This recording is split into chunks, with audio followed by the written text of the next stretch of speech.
Welkom by hierdie voorlesing van Sterre is vir altyd, die eerste in die reeks oor die Barnard meisies. Geskryf en voorgelees deur Sofia Kap, uitgegee deur Boekdiva Uitgewers. Hoofstuk 1. Wees in 'n ongeluk, asseblief, asseblief. Wees in een of ander ramp of katastrofe betrokke, waarin jou kakebeen en al 10 jou vingers gebreek is. En laat dit die rede wees waarom jy nie hier is nie. En nie op een enkele een van die 157 boodskappe gereageer het wat ek nou al gestuur het nie. 'n Ongeluk of katastrofe kan ek by die huis gaan verduidelik. Wat ek nie sal kan verkoop nie, is dat jy my sonder 'n woord of waarskuwing of verduideliking of verskoning in die vertreksaal van Kaapstad se internasionale lughawe gestrand gelos het. Janie vee haar klam handpalm teen haar jeans af en kyk vir die soveelste keer na die foon in haar hand, asof sy dit met wilskrag kan laat lui, maar dit bly hardnekkig, pikswart en morsdood. Soos wat dit nou al trouens die afgelope 4 uur pikswart en morsdood gebly het, ten spyte van die 157 hysteriese boodskappe en die amper net soveel hysteriese oproepe na Edward se foon. So klam as wat haar handpalms is, so droog is haar mond. 'n uur gelede reeds het sy daardie bitter smaak begin kry, wat altyd in haar opstoot as sy met onaangenaamheid te doen kry, en haar ingewande voel asof 'n hele trop blou wildebeeste daardeur galop. Dis stres, sy ken dit. Goed. Veroorsaak deur die vooruitsig op 'n konfrontasie, die een ding in hierdie lewe wat sy omtrent enige iets sal doen om te vermy. Eddie, waar is jy? Ons vlug vertrek oor minder as 'n uur. Al die ander passasiers is reeds aan boord. Reageer net in hemelsnaam. So gestres is sy, dat sy nie eers besef sy staan haar pleidooie hardop en prewel nie. Dis eers toe sy opkyk, reg in die sardoniese en siniese donker blik van die enigste ander passasier wat nog nie aan boord gegaan het nie, dat sy besef sy praat met haarself. Die feit dat die vreemdeling 'n ooggetuie van haar vernedering geword het, moes nie 'n verskil gemaak het nie. Maar dit maak 'n verskil. Dit help nie eers sy probeer dit ontken nie. Die feit dat dit juis die man is wat die volle omvang van haar vernedering en paniek sit en aanskou, maak alles 1000 keer erger. Hoekom? Sal sy vir niemand kan verduidelik nie. Sy ken hom van geen ademskant af nie, hy is absoluut niks van haar nie en is so ooglopend mooi en ryk en gesofistikeerd, dat sy sommer by die eerste aanblik kan sien presies hoeveel 1000 kilometer hy uit haar liga is. In sy lewe is haar vernedering en paniek waarskynlik nie eers 'n druppel in 'n reënstorm nie. Dit verander nie die feit dat hy alles erger maak nie. Sy het van hom bewus geword die oomblik toe hy met sy lang tree en sy stylvolle handbagasie en sy duur selfoon teen sy oor vasgedruk by die hek aangestryk gekom het. Die ander passasiers was reeds in die ry om hulle instapkaartjies en paspoorte vir die grondpersoneel te wys, maar hy het nie by hulle aangesluit nie. Net op die naaste sitplek aan die toonbank gaan sit, steeds met die foon teen sy oor en daardie donker frons op sy voorkop. Selfs midde in haar eie paniek was sy bewus van die breë skouers en die konservatiewe donkerblou pak wat om sy lyf pas, asof dit vir hom gemaak is, van die sterk hoek van die kaak, van die soelvel en die mooi hande, van die diep stem, ryk en donker, wat ryk en donker gebly het, al is hy so kwaad. Maar bovenal was hy bewus van die ongebreidelde manlikheid en die rou seksualiteit wat soos 'n magnetiese veld om hom vibreer. Sy wou nie wees nie, maar sy was. Suiwer oorlewingsinstink het gemaak dat sy haar verslete rugsak oor haar skouer geslinger het en na die teenoorgestelde kant van die wagarea beweeg het, sodat sy haar onverdeelde aandag aan haar eie krisis kon wy. So bewus as wat sy van hom is hy presies die tipe man vir wie sy absoluut geen ooghare het nie. Aantreklik en manlik en so freaking macho, dat elke vroumens van 10 tot 80 soos 'n klein hondjie sal gaan lê as hy net in hulle rigting kyk. Maar as sy eerlik is met haarself, en dis 'n lewensbeginsel waarvolgens sy al baie jare leef, is dit meer as net sy voorkoms wat haar afstoot. Dis die man wat hy is, die statuur en daardie onmiskenbare aura van mag en sukses, wat haar wil laat omdraai en vlug. Dis 'n man hierdie wat weet wat hy wil hê en weet hoe om dit te kry. Iemand wat met die spreekwoordelike silwer lepel in die mond gebore is en hoegenaamd nie weet wat dit beteken om sukkelend of gefrustreerd of gewoon te wees nie. Hier is 'n begunstigde man. Iemand wat nie die kosmos, die noodlot of die voorsienigheid enigiets sal ontsê nie. Wat in hierdie lewe gekry het wat hy wou hê, voor hy eers geweet het, hy wil dit hê. Kry sal hy dit kry, of dit nou 'n minnaar, 'n vyand of 'n beskermengel is wat die gunste moet uitdeel. Sy kan haar indink dat hy in hierdie lewe al 'n hele paar van elkeen gehad het. Dis die tipe man vir Eleanor of Marie, vrouens wat met hulle skoonheid en intellek en grasie en talent hulle vrou in sy geselskap sal kan staan. Vroue wat saam met hom in die openbaar sal kan verskyn, sonder dat mense wonder hoekom hy sy onbeholpe jonger sussie na die geleentheid toe saamgesleep het, want dit sou die enigste redelike verduideliking wees vir 'n lelike eentjie soos sy langs hom. Wel, miskien nou nie 'n lelike eentjie nie, maar met susters soos Eleanor, Marie en selfs Annie, wat al drie in eie reg swane is, kan sy nou ook wragtig nie voorgee dat sy enigiets meer as 'n gewone eentjie is nie. Dis normaalweg nie iets waaroor sy haar loop en verknies nie. Dis beslot van rekening nie haar susters se skuld dat hulle al drie mooi en slim en suksesvol is en sy nie is nie. En niemand in haar gesin het haar al ooit op enige manier minderwaardig laat voel nie.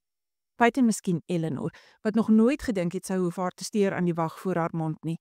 Maar selfs Eleanor se kritiek en ongeduld kom uit 'n plek van omgee. Nee, die mense wat haar laat verstaan het dat sy geweeg en altyd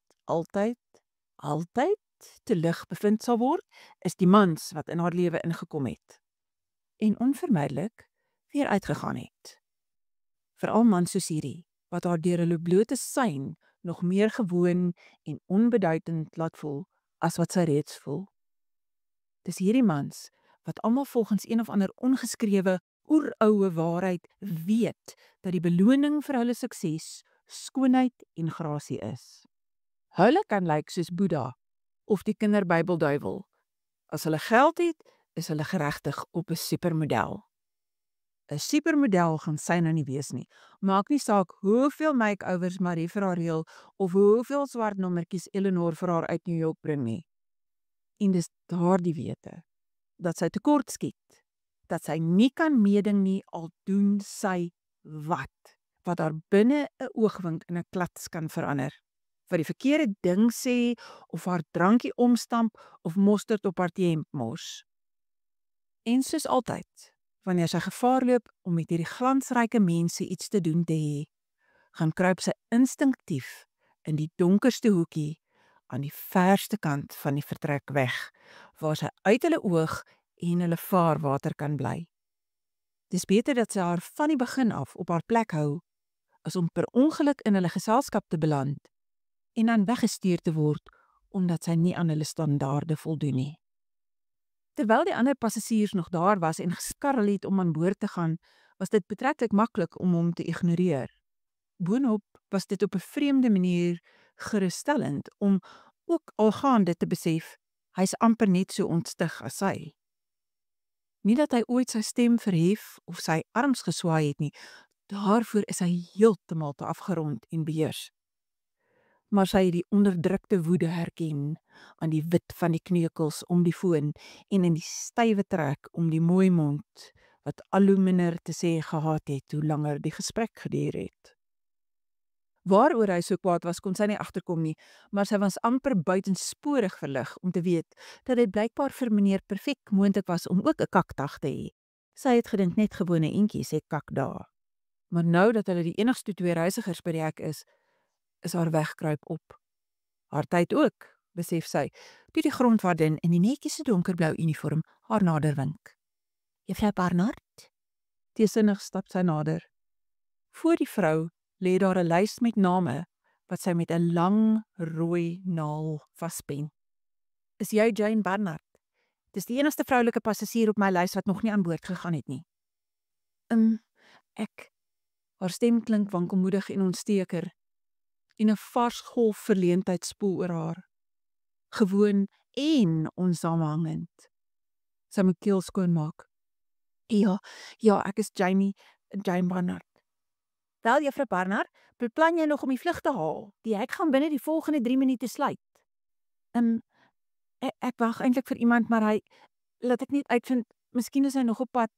As hy nog kom, sê vir hom hy moet hardloop. Ons kan geen vertragings bekostig nie, ons het passasiers wat aansluitingsvlugte in Parys moet haal. Okay, laat ek net 'n laaste keer probeer. Die vrou rol haar oë vir haar kollega by die eerste klas hek. Hierdie toneel het al voor hulle afgespeel, dis nie altemit nie. En hulle simpatie met haar en haar afwesige metgesel registreer kort bokant 0. Janie sluk. Sy kan haar net voorstel wat deur die vrou se kop gaan. Oor wat deur die gesofistikeerde vreemdeling se kop gaan, wil sy nie eers dink nie. Sy draai weg om 'n laaste desperate oproep te maak, maar sy het die afstand tussen haar knieë en die metaalbank agter haar verkeerd geskat. Tot haar afgryse voel sy hoe sy haar balans verloor, hoe haar foon uit haar hand glip en hoe haar rugsak van haar skouer afgly. Uit die hoek van haar oog gewaar sy 'n beweging, maar dit is so vinnig dat sy nie eers kan registreer wat dit is nie. Dis eers toe sy die warm greep op haar elmboog voel dat sy besef die vreemdeling het haar beet. En dis net omdat hy haar regop hou, dat sy en al haar besittings nie in 'n onelegante hoop aan sy voete beland nie. Nie dat dit haar waardigheid red nie. Haar foon bons een keer en gly dan onder die reissitplekke in. Toe sy vooroor buig om die telefoon op te tel, val haar paspoort uit haar sak. Toe sy die paspoort optel, glip haar waterbottel uit die sysak van haar rugsak en rol raserig tot onder die volgende reissitplekke. Sy kom oorent, vasbeslote om die man te bedank ten spyte van haar oorweldigende verleentheid, maar hy het reeds terugbeweeg na sy sitplek en blaf weer in sy foon. Gewoon en onsaamhangend en 'n klats. Hoekom is die verdomde man nog hier om haar vernedering te aanskou? Hy moes nou al in eerste klas aan sy Franse champagne geteug het. Hy lyk soos iets uit 'n advertensie wat KU vir eerste klas sal maak, selfs al is hy so geïrriteerd. En hy moes hoegenaamd nie nog hier gewees het om 'n armsalige ekonomiese klas passasier met sy blote teenwoordigheid te intimideer nie. Sy vee oor haar foon se skerm en druk die groen telefoontjie nog 'n keer. Edward, asseblief, antwoord net. En asof die gode haar uiteindelik hoor, kom Edward se hoë tenore oor die lyn. Hallo?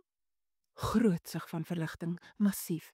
Eddie, waar is jy? Ek weet jy het gesê jy kry my by die inweegtoonbank en ek het so lank gewag as wat ek kon, maar jy weet hulle deursoek al ewig my handbagasie by sekuriteit en ek wou nie tyd so fyn sny nie. Ek is reeds by die instaphek, maar die agent sê dit sluit oor 3 minute. 2 minute, gaan jy dit tog maak? Sy weet sy klink neuroties en desperaat, maar op hierdie oomblik gee sy nie om nie. As sy nog ooit 'n man nodig gehad het om haar te red, is dit nou. Eleanor is waarskynlik reg oor Edward. Hy is nie 'n held se gat nie, maar sy sal nou vat wat sy kan kry. Maar Edward sê niks. Al wat sy hoor is 'n dowwe gedreun in die agtergrond. Hoekom klink dit soos 'n motor se engine? Die spanning in haar maag draai nog 'n kerf vaster. Is sy nog op pad lughawe toe? Dan is daar 'n vrouestem wat praat wat weliswaar vinnig gedemp word, asof hy die foon se mikrofoon toedruk, maar die lig gaan dadelik vir haar op. Sy herken daardie neulende stem. Dis sy ma, die vrou wat nooit hulle verhouding aanvaar het nie en by elke moontlike en onmoontlike geleentheid elke plan wat hulle maak in die wiele ry. Sy hoor Edward praat, steeds gedemp, sag en baaiend. Die koue sweep deur haar. Hoekom is jou ma saam met jou in die motor? Ek het gedink jy Uber lughawe toe. Nog 'n gedempte woordewisseling. Janie hou haar rug na die instaptoonbank, maar sy kan voel hoe die blikke tussen haar skouers inbrand. Na wat voel soos 'n dekade hoor sy hom sê: "Luister, ek gaan dit nie maak nie. Iets het voorgeval en ons is op pad Johannesburg toe. My ma se suster het griep en my ma wil by haar wees. Ek kan nie dat sy alleen ry nie. Sy is nie gewoond aan om lang afstande te bestuur nie en sy gaan iemand nodig hê om haar in Johannesburg rond te neem. Ek het haar gesê ek is seker jy sal verstaan." Sy hoor die woorde, maar dis asof hy skielik 'n vreemde taal praat en haar kop nie die betekenis daaruit kan aflei nie. "Jy kom nie?" herhaal sy dom. "Nee, ek het nou net vir jou gesê ek kan nie." "Maar ons beplan hierdie reis al maande. Jy het reg langs my gesit toe ek alles bespreek het. Net gisteraand het jy nog vir my vertel hoe ek weet man, familie kom eerste, jy weet dit. En buitendien was Parys nooit my idee nie, dit was joune. Jy wou soontoe gaan, ek het net ingestem omdat dit jou gelukkig sou maak. Maar jy ken my, al daai vervelige museums en kunsgalerye, dit is nie my ding nie. En toe my ma my vanoggend vertel van Tannie Phyllis, daar's net geen manier waarop ek op 'n vliegtuig kan klim en haar op haar eie kan los nie. Woorde, 'n kliseë, selfs 'n geluid om hierdie ongemaklike situasies te oorbrug. Maar sy kry niks. Daar's net die onverbiddelike stilte, dik en ondeurdringbaar, wat tussen hulle lê, terwyl die volle omvang van Edward se aankondiging in haar bewussyn insink. Hy het haar in die steek gelaat. Hy het op nommer 99 haar in die steek gelaat. Met een of ander flou verskoning het hy haar aan haar lot oorgelaat en boonop gewag tot sy niks meer daaraan kon doen nie, voor hy haar laat weet het. Woede flits deur haar. Dis nie 'n emosie wat sy baie ervaar nie, maar die dag as dit uiteindelik in haar wakker word, val haar filters af. So erg is dit dat sy heeltemal vergeet om inskikkelik te wees. Was jy ooit van plan om saam met my Parys toe te gaan, of het jy van die begin af geweet jy gaan uitchicken? Kom aan Janie, moet nou nie so wees nie, jy is mos nie die gemeene tipe nie. Dis 'n noodgeval, jy weet ek kan niks daaraan doen nie. Ek en jy kan enige tyd gaan vakansie hou, maar op die oomblik het my ma my nodig. Nee, Edward. Ek kan nie enige tyd vakansie hou nie. Veral nie nadat ek al my spaargeld opgebruik het om vir hierdie reis te betaal nie. Skril stem weer aan die ander kant van die lyn en sy gedempte reaksie. Dan, kyk, ek is jammer as jy voel jy is verontrief, maar ek kan niks daaraan doen nie. Wanneer jy afgekoel het, sal jy dit ook so insien. Verontrief? Dis al wat dit vir hom is, 'n klein ongeriefie? Sy probeer nog om die woorde te kry om hom te laat weet hoe sy oor sy verraad voel, toe sy hom hoor sê, hoor hier, ek moet gaan, ek bestuur, ek moes nie eers jou oproep aanvaar het nie, ek bel jou later, okay? Ek hoop jy voel gou beter. Die foon gaan dood en sy staan daar, verstorwe. Dis asof die lood in haar ingewande in haar skoene insak en sy nie vorentoe of agtertoe kan nie. Sy het een van daardie vroue geword. Sy is gelos. Weliswaar nou nie voor die kansel nie, net by die instaphek in Kaapstad se lughawe voor 'n romantiese reis Parys toe, maar met die toeskouers wat sy het, kon dit net sowel die kansel gewees het. Vernedering bruis deur haar. Al wat sy nou wil doen, is om op een van die ongemaklike metaalbanke in die wagarea neer te sak en haar oë uit te huil. Maar sy weet sy kan dit nie doen nie. Om nou aan die chunk te gaan, sal net haar vernedering 100voudig vererger. Dis een van Eleanor se 7 doodsondes, om jou emosies toe te laat om jou te oorweldig, veral in 'n krisis, wanneer jy moet fokus op 'n oplossing. As sy moet huis toe gaan en teenoor Eleanor moet bely dat sy haar reisgenoot en haar selfbeheersing gelyktydig verloor het, hoor sy nooit die einde daarvan nie. Ag, fok tog, Eleanor. Vir die volgende week gaan sy moet aanhoor hoe Eleanor die hele tyd reg was oor Edward en hoe sy hierdie hele gemors kon vermy het as sy net die verstand gehad het om haar oë oop te maak en om te sien vir wat hy is. 'n Mamma se seentjie en 'n manipuleerder en 'n parasiet, en dat almal op die planeet kan sien wat hy is buiten sy, omdat sy so desperaat is om iemand in haar lewe te hê, dat sy selfs 'n smak soos Eddie uitgespreek met daardie swalende stemtoon wat Eleanor vir die mans in haar lewe reserveer, sal aanhou. En sy gaan daar moet staan en dit verduur, want soos gewoonlik was Eleanor reg.